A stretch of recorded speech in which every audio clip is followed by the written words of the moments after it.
ง่ายๆนะพวกเราฟังดีๆนะพวกเราอาศัยร่างกายนี้ถูกไหมพวกเรากำลังอาศัยร่างกายนี้ถูกไหม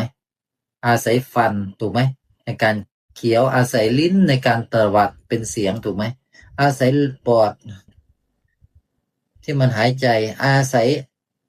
ลมที่พัดออกมาผ่านลิ้นแล้วก็กลายเป็นเสียงถูกไหมพวกเราอาศัยไอ้ก้อนร่างกายนี้นั่นแสดงว่าไอ้ก้อนร่างกายนี้มันไม่ใช่เราเพราะเรากำลังอาศัยก้อนร่างกายนี้ถูกไหมมันก็แค่นี้เราอาศัยอาการคิดนั่นแสดงว่าที่คิดอยู่เนี่ยพูดอยู่เนี่ยมันไม่ใช่เราแน่ๆเพราะเราอาศัยเสียงเนี่ยอาศัยอาการคิดนี้ถูกไหมเราอาศัยมโนภาพนึกถูกไหมนั่นแสดงว่ามโนภาพที่เรานึกกันนี้มันไม่ใช่เราเพราะเราอาศัยมันต่อพระอาจารย์จะเริ่มกลับมาอีกครั้งหนึ่งเราอาศัยร่างกายนี้นั่นแสดงว่าเราไม่มีร่างกาย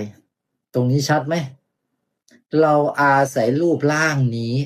นั่นแสดงว่าพวกเราไม่มีรูปร่างเราอาศัยรูปร่างนั่นแสดงว่าเราไม่มีรูปร่างสมัยอดีตเขาบอกให้เราเอาร่างกายไปเดินเราอาศัยไอ้ก้อนร่างกายนี้นั่นแสดงว่าเราไม่มีร่างกายเราไม่มีรูปร่างมันจบแล้วนะง่ายๆแค่เนี้ยเพราะมันไม่ใช่เราเพราะเราแค่อาศัยมันง่ายๆแค่นี้เองนะจะเดินทำไมก็เราเดินก็เพื่อมารู้ว่ามันไม่ใช่เราไม่ใช่เหรอ